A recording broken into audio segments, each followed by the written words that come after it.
YouTubers, welcome back to AZ2 Ozarks. Today I want to share with you my recipe that is my oldest son's absolute favorite. It was also one of the best sellers at the farmer's market. It is Italian herb and cheddar cheese, and it uses my favorite cheese, which is a raw cheese, and this has really helped out my daughter because some people have a dairy sensitivity and my daughter is one of those. So we pretty much eliminated milk out of her diet from a very early age because she just would get that digestive upset. So then we had almond milk and all that good stuff, but we found raw cheese. And then after having raw cheese, we didn't have to moderate her on that anymore. She was able to eat it and be happy. And so this is a favorite cheese. I'll put a link down in the description below for you to check out if you'd like to get some for yourself. Otherwise, you can use any kind of cheddar cheese that you prefer. This recipe is for 1 loaf, and I will be making it into a boule, which is the round artisan loaf. You can also make it in a bread pan if you prefer to have a sandwich style loaf. Either way works. We will be using a KitchenAid machine in order to do all the hard work for you so you don't have to do the kneading yourself. You could also use a bread machine on the dough cycle if you would like to do that up until the part where we start shaping the bread. So let's go ahead and get started. Our first ingredient is 3 cups of a strong bread flour. I really like to use more bread flour because I have consistent, excellent results.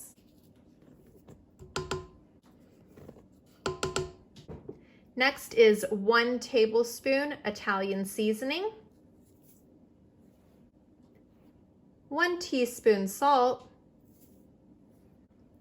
1 cup of shredded cheddar cheese, 1/2 cup starter, and it should have been fed 6 hours or more ago. I usually feed it the day before. 1 cup of lukewarm water. Make sure your water is not tap water with chlorine because it can kill the starter. Make sure it's a nice purified water. We will be using the dough hook on the KitchenAid mixer and begin mixing it on a low speed until it starts to come together, and then you will increase the speed to a low medium speed and do this for about 5 minutes until you have a rough dough.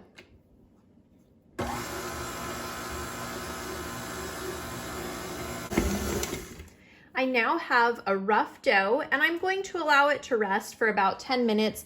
I like to give it a little squirt of pure water just to keep it from forming any sort of a dry crust on the outside. That kind of depends on the humidity of where you are at, but I just like to keep it going nice and smoothly. Now, if your dough didn't form a nice ball like this, you may have needed to add a little more water if it was feeling a little too crumbly. And if it was super sticky, I wouldn't add any extra flour just yet. Let's wait and see what happens when we do the second kneading after this 10-minute rest. The dough has rested 10 minutes, and now we will set the machine to low-medium speed and allow it to knead for another 7 to 10 minutes until you have a nice smooth dough.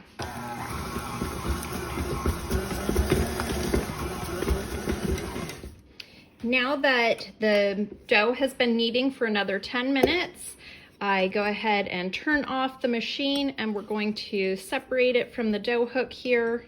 If your dough is a little bit on the sticky side, that is okay. And here you can put it into a different bowl if you'd like, or you can leave it in this bowl because this first rising is only for an hour, and so it doesn't really affect the sourdough, whereas the stainless steel can be problematic for sourdough if you're going to do a long rise in it. So I give it a little mist of water to keep it from forming any crust over the top, and I use plastic wrap to cover it up. And I'm going to allow it to rest for an hour. After resting for an hour, I am going to do the first shaping of the dough. And so I like to use a dough scraper and bring it out of here, scraping it out. And right now it doesn't really have a top or a bottom side to it just yet. So there's our dough. And I kind of use my fingers to make it into a bit of a disc. And then I'll start pulling up from the sides and make it into a loose ball. Yeah, excuse that poison ivy rash on my hand there. Kind of ugly, but is what it is. Part of living out in the sticks now, I suppose. All right. So I just keep pulling pieces up and around, pulling them into the center, and I'm kind of pinching them in here. And you'll know when you make this how wonderful it smells. Just the herbs are just wafting as they are nice and moist. So I flip it over and we have our round ball, and using the heels of my hands, I work it under and just make this into a nice ball.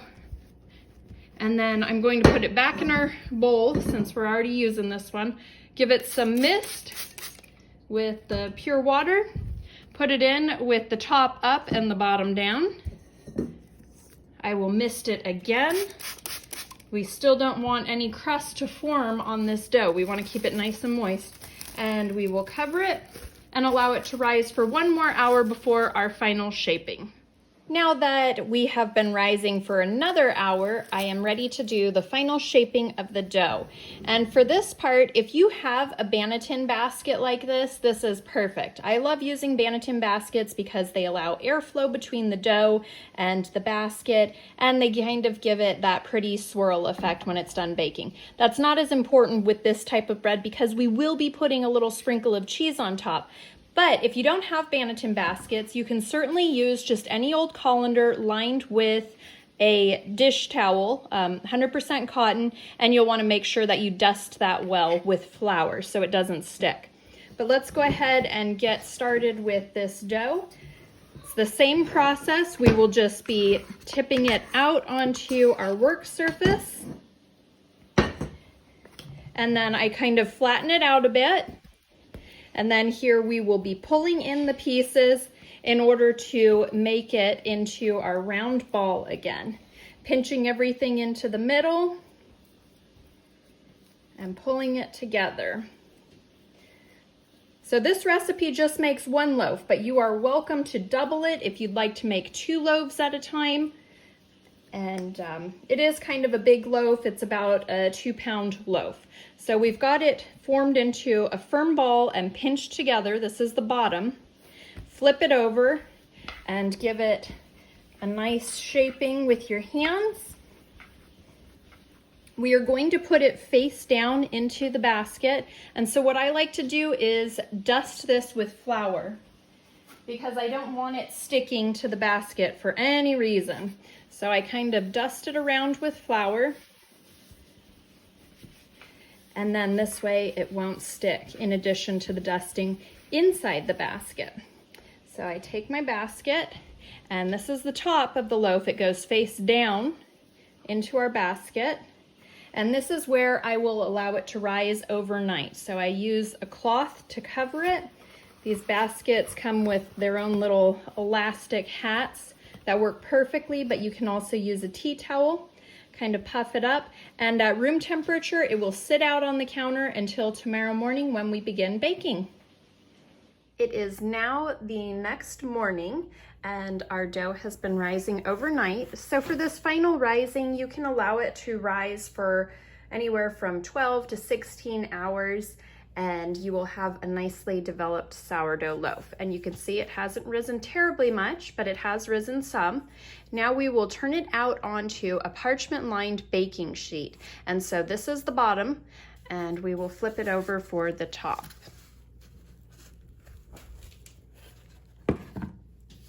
There is our beautiful loaf. And you can see why I like these Banneton baskets, because it gives it that pretty swirl feature there. Next, I'm going to use my lame to score it, and for this you can use a razor blade, an X-Acto knife, a super sharp kitchen knife, or a lame. They aren't too expensive, and if you're going to be making bread, they are worth the investment. I like to give it a nice X shape. Make sure this one's kind of deep, because you are going to next sprinkle some cheddar cheese up on top.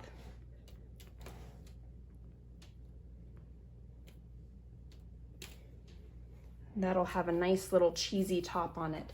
Next, we are going to put it into our preheated oven, preheated to 425 degrees.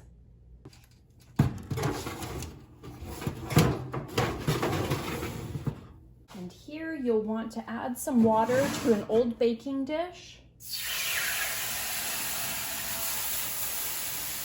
The steam will help the bread continue to rise before hardening and then giving it a crispy crust. Now we will allow it to bake for about 30 minutes.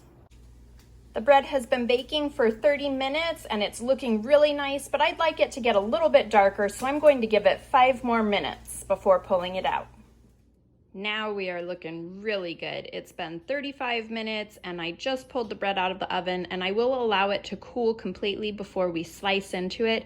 You could technically slice into it if you're making it for dinner or something like that and have it hot, but really it holds up better if you allow it to cool first. All right, I have allowed our bread to cool off and we have this beautiful loaf here.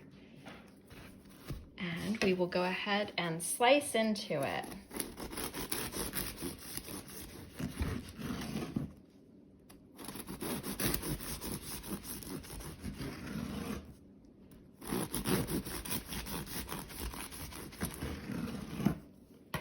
Let's take a look here.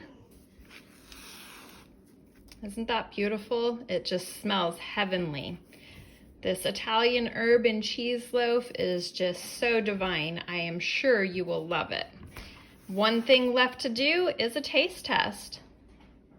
All right, the last thing to do is a taste test, and this is my teenager who hates being on film, but it is his favorite bread, so I convinced him to show up for a minute anyway.